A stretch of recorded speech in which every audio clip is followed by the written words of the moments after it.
This week on To the Contrary. First, the Me Too movement continues to shake up Hollywood. Behind the headlines, for Women's History Month, we look at how one southern state pushed suffrage over the finish line and racial tensions among the suffragists.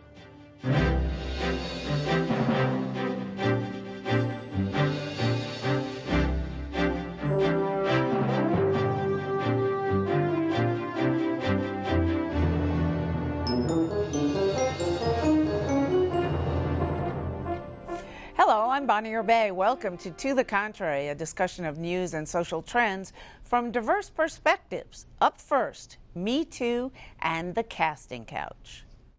The Me Too movement scored another high-profile incident from Hollywood this week. Warner Brothers chairman and CEO Kevin Tsuchihara, who is 54, stepped down following claims he promised roles to a 21-year-old British actress with whom he was sexually involved. The actress, Charlotte Kirk, denies there was any inappropriate behavior, but leaked texts made public by the Hollywood Reporter show Kirk writing, quote, "Are you going to help me like you said you would?" And Tsuchihara responding, "Richard will be reaching out to you tonight." Kirk had small parts in two Warner Brothers films, 2016's How to Be Single and 2018's Ocean's 8. So, Congresswoman Norton, is the Me Too movement killing the casting couch? Bonnie, it's hard to get the evidence, but casting couch predates the couch, so I suspect it'll take more time. I think it's certainly rocking the couch, and that happens to be the title of a new documentary coming out, or that's come out, talking about, the sexual assault and predatory behavior in Hollywood. So, yeah, there's going to be a rocking of it. But you know what? In this case, I don't think it's Me Too. I think it's We Too, and the victim is movie making.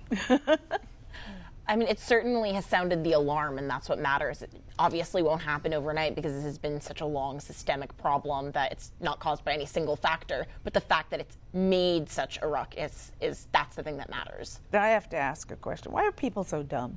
Why did they do this and think, I'm going to get away with it? I'm going to be the one whose marriage isn't destroyed, whose job is saved, even though I'm playing around with women a third my age. Well, power is intoxicating, isn't it? And I think that's really what it boils down to. Men have enjoyed power in Hollywood for such a long time, and therefore when they do these things to women who are sort of green, they don't think about the repercussions. I don't know about her being so green in this case. I think if you read the texts, I mean, they're very much open about exactly what this relationship was about.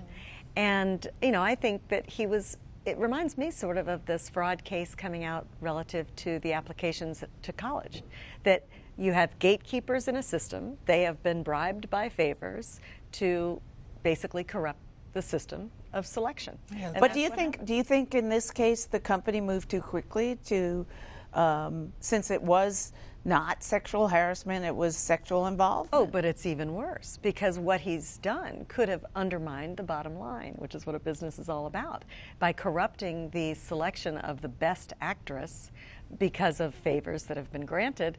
I think he should have been fired. Eleanor, you were going to say? I was going to say that the notion of the casting couch is all about power. And power in this industry, as in most, is in the hands of men. Since they got so much power, and since they got something that women want, they have simply traded on it. And I agree with you. Women have not been innocent victims here. They have wanted into this powerful industry. So I do think both sides have to think about it. And what does a woman do? When you're trying to get into a very competitive industry, you need the help of other women. You need the help of the Me Too movement. You need the kind of help we're only beginning to get. And Gina Davis has been a leader in this. I'm on the advisory board of her Gina Davis Institute for Gender and Media, and she's, talked with the producers, talked with all the studios about how do we nurture women, how do we give them a path to power, and how do we develop these women in a way that has nothing to do with the casting couch. Yeah, and with regards to the college admissions fraud metaphor, which is spot on, both systems sort of inculcated this culture of looking away and corruption, and it just breeds, And so in this specific case, you obviously have a woman who was complicit in her own manipulation because she was very aware it was tit for tat. But that does negatively affect every other woman who doesn't want to sleep her way to the top. Right. And so it just becomes, but these men feel like they can get away with it because A, you have some women who are complicit, and B, there have historically been very few repercussions. And that's what we saw in the college case. I mean, these people don't flip overnight. They realize that it's just a system with no accountability and they can do whatever they want. Yeah, but hasn't technology changed a lot of that? I mean, you would think people would know not to send text messages or emails about topics. You know, my test is if you don't want to see it on the front headlines of all the news shows and you know, on the front page in the New York Times and the Washington Post, don't text it, okay? Yeah, right. So why, I don't understand why other people haven't gotten this. To me, it tracks with the disappearance of this idea of privacy. So people have sort of given away all this information that we used to consider private information, and they've kind of lost the sense of what they need to keep to themselves. Yeah. It's like a bubble, right? Yeah. Hollywood is a bubble where those at the top who make those decisions in production houses or wherever, you know, they feel like nobody can touch them. And the Me Too movement, while it wasn't a seismic shift, I don't know that I buy that completely, Rina. And all those highly competitive industries, I would think most smart CEOs and producers would think to themselves, everybody's nipping at my heels trying to get my job. And so unless I am perfect in every way, if I mess up in any way, I'm asking for myself to trip and fall. Yeah, I agree with that because I think most couch casting, with all the metaphor, all that metaphor means, really isn't online, really isn't text. I think it's the most private of sex sins. You use your power. The woman wants what you want. What's she going to do? Go out and test it? Go out and tell about it? As the former chair of the EOC, the Equal Employment Opportunity Commission, I can tell you she can go out and file a complaint, but then it's he said, she said. Yeah. And also, I mean, these Hollywood producers, you know, I'm from LA, they're surrounded by yes men. Everyone in the industry who's just trying to get to the top. I'm from USC, where I went, all my friends in PR, where did they go? They went to WME, they went to CAA, they went to all these agencies that basically supplied these women to Harvey Weinstein on demand, you know? And they didn't know what they were getting themselves into. But everyone at the top, in order to get to the top, it's like you just have to keep on stroking everyone's egos and being a yes man. So I think after a certain point, they forget, you know, if you're going to do illicit things, maybe don't document it. Because you don't have anyone around you giving you actual good advice. The CEOs of all the studios and the women, the actresses who have achieved big name status, have all done that? No, I mean, I wouldn't. And if say not, that. how did they get it through without getting involved with some, you know, with some rabbi, as they call them, you know, a mentor? I mean, I wouldn't certainly not say that every single person in Hollywood was engaged in this sort of conduct. But if we look at just Harvey Weinstein, we're rounding out to close to 100 women, and these are some of the biggest celebrities in the business who claim to have been. I mean, it's not like just sideshow actors. It's like these are actual stars. There's Uma Thurman, you know, there's like Cara Delevingne, there's everyone. So I think that just shows the scope and the magnitude of the problem. And you think Harvey's the only one out there? I mean, I'm just waiting for more dollars. So do we think this will ever end? Well, If you know, it's I continuing think the now? transparency helps, the fact that technology allows us transparency. But what was so shocking to me about the Harvey Weinstein incidents is that there were these actresses who you thought by now would have incredible power and influence, and that clearly they didn't feel that they had power and influence. They still felt that they would be in trouble if they came forth. And what it took for them to come forth, you know, was really telling about how strong this culture is. I do think it's going to change. I mean, Harvey Weinstein was brought down. And, you know, And he this was guy, the poster boy CEO for it. of a major studio. That's not a bad catch either. And in after terms a of, while, such men will wonder about taking the risk. After all, there are lots of women available to them. To take that risk will not be worth it if women continue to speak out. I'm afraid the burden is on us. It's on women. Otherwise, this kind of harassment is done in private and can't get out any other way.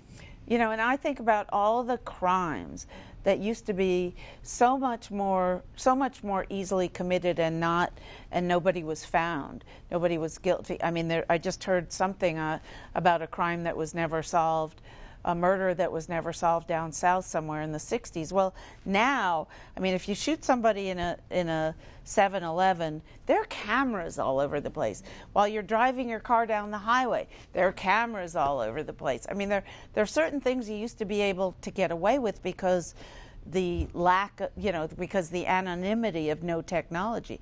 Now with technology, that has all changed. But even with technology, let's think of the scores of women that don't report their Me Too moments. And I have Me Too moments. I have at least 2 of them. I will never speak about them. I don't want to be defined by them.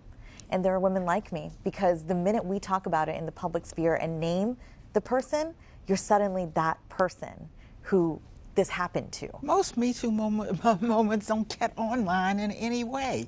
I can't stress enough about the privacy that enables men to continue to do this. Well, and some men, Andrew Cuomo, I'm told, never has a meeting with a woman without somebody else in the room. So when he follows the Mike Pence rule.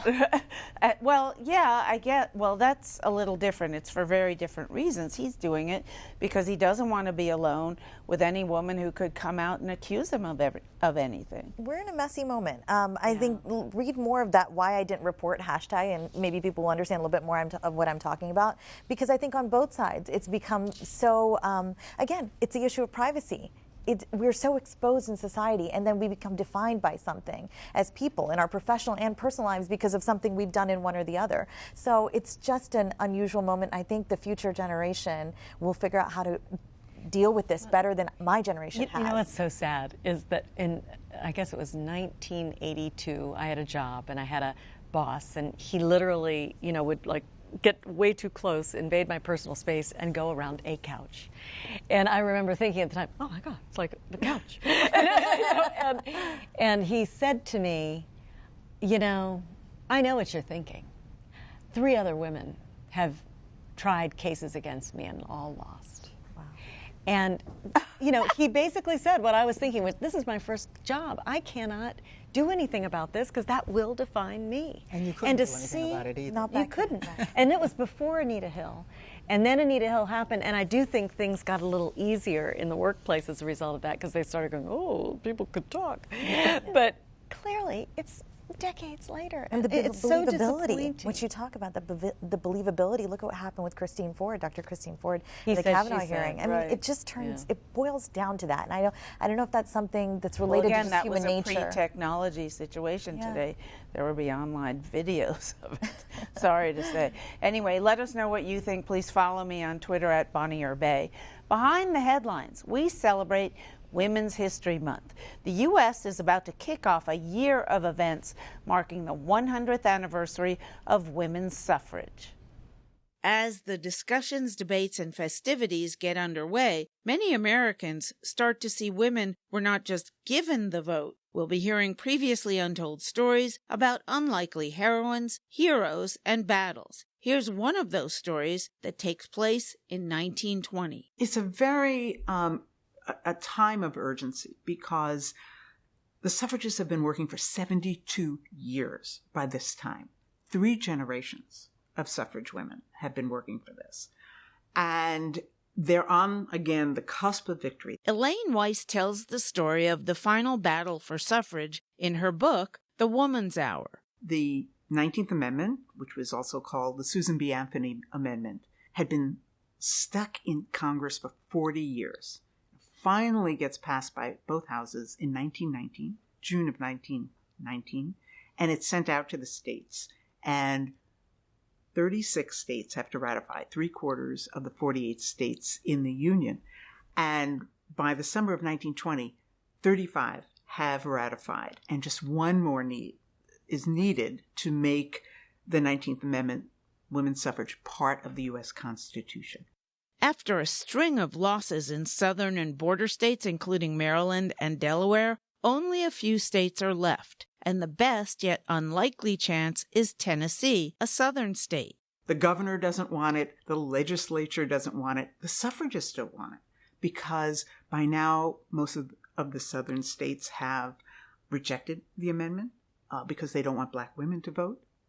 And so it really comes down to Tennessee as the last best hope.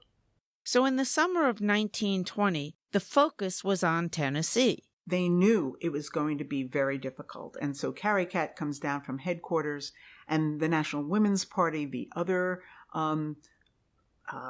part of the suffrage movement, the more radical wing of the suffrage movement, and all the anti-suffragists come down, and they all meet in Nashville to duke this out.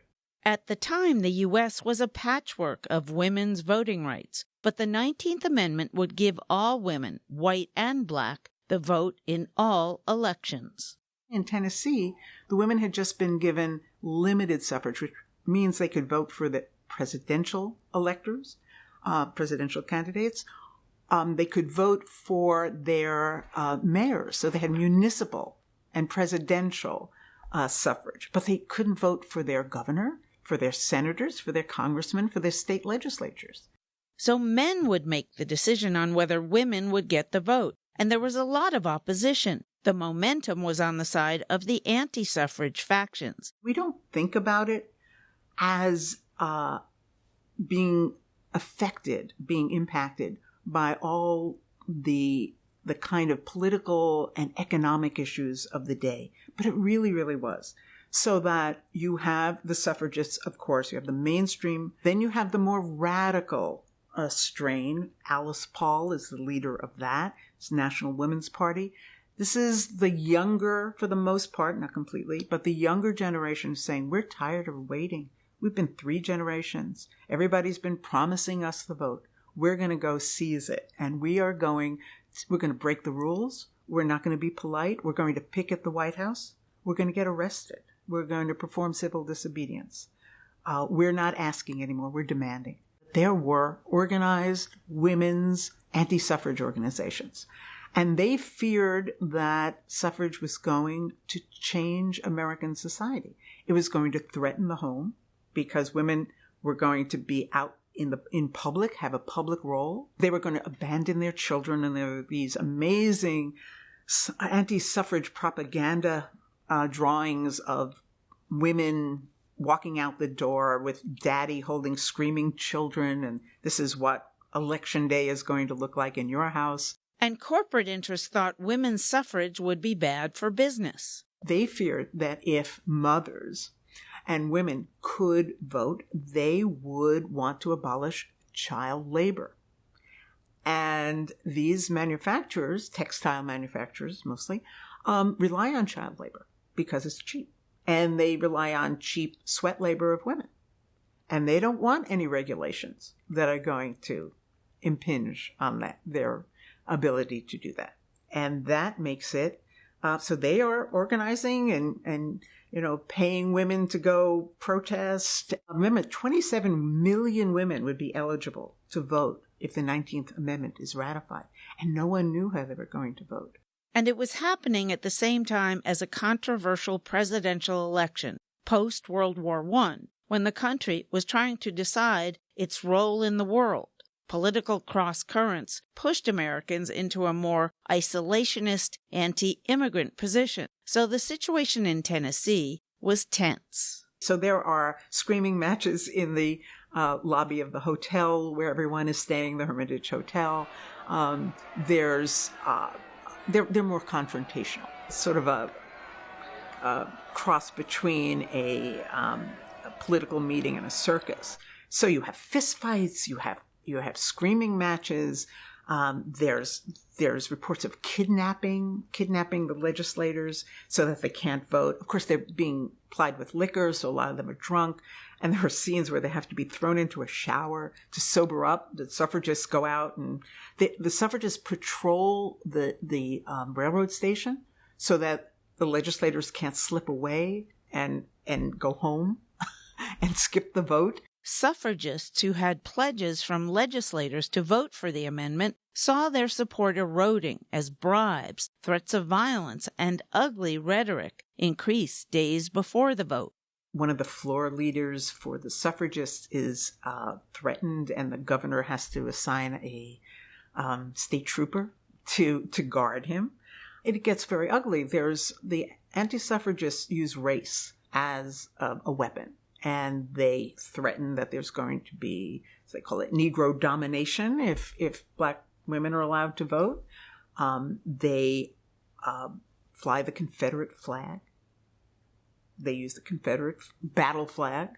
Again, this becomes another battle in the Civil War. There were many dramatic twists and turns, but it was one vote that made the difference in the end. That vote is cast by the youngest member of the Tennessee legislature, a 24-year-old man from East Tennessee who gets a letter from his mother and changes his mind. But so much happens before and after that affects that and puts it into context. And even then, it's still not over. The anti-suffragists attack it in court and, in fact, bring suit that goes to the Supreme Court and is not decided until 1922. So, Megan, are we surprised, and how important was it that it was a southern state that gave women the vote? Well, I think it's good that it was a southern state. And, these rights of equality, basic equality, have dogged us since the beginning of our country. There's this wonderful book by Jill Lepore called These Truths. And women, gender, and race have really been intrinsically tied together since the very founding of our nation. And it's not in so many ways. I mean, I think I mentioned on a previous show, the Civil Rights Bill nearly didn't pass, and a poison pill was put in it that women would also have these rights. They were thinking that would kill the bill, and it didn't kill the bill. I mean, so it's the promise of equality denied, and it's addressed with all of these feminist movements. And I think that, we'll obviously never fully atone for our nation's original sin, but the fact that it was a southern state to push it over the edge, it's a part of that healing process, But I think Do you think they really meant it that way? Or, I mean, we know, for example, that the Western states were, gave us the first female member of the House was from Wyoming or Montana, and they gave women the vote way quicker than the Eastern states. But Tennessee, it's also where the Ku Klux Klan was founded. I'm not saying that it undoes anything, but I think that it is significant in the sense that it wasn't, it's a part of, atonement is a process, it involves multiple steps, and we're still debating reparations, and we still obviously have not fixed or solved, or, there's still so much to reckon with when it comes to making up for the fact that while we have been founded on the greatest ideals known to man, we have not lived up to them. We've barely lived up to them. I would say, we're lucky that in my lifetime we've legally lived up to them. But, Jim Crow laws were still alive, or Jim Crow laws were still around as recently as my parents' lifetime. I think Tennessee is almost happenstance because it wasn't the only southern state that had ratified the amendment. I think it was the build-up to the last clear chance. It was pretty clear that you needed one more vote. Even the governor who came out for it and lost his seat as a result understood that a lot was resting on Tennessee's shoulders. And the women, here is a very different kind of battle. It's one half of the population against the other half of the population. And at some point when you get that close, that state knew that the finger of history was going to be pointed at it if he didn't bring it over. Yeah, just watching Elaine Weiss and hearing her, I just think we've come such a long way. What about, Eleanor, what about the fact that the white women sold out the black women? Oh, easily, yeah. Because remember, this is happening in the context. We're talking 1920. We're talking about the segregation still being in Jim Crow America having come into existence after the Civil War. So it's not as if women, I give all credit to Alice Paul and the women who were for equality for everybody, but don't think that's where most of the American women were for. So that became a major ingredient. 10 seconds. The ERA, and we've got to pass that ERA. This whole story tells you what it's all about. we think that because we 100 years ago gave women the right to vote, we're so wonderful. We're 51 on the World Economic Forum ranking of nations by gender. A country, Switzerland, who got the vote in 1972, they're in the top 20. Yeah, we're not doing well. Our culture is broken. We're not in great shape when we're losing ground. It's on women's rights. That's it for this edition. Please follow me on Twitter and visit our website, pbs.org/to the contrary. And whether you agree or think to the contrary, see you next week.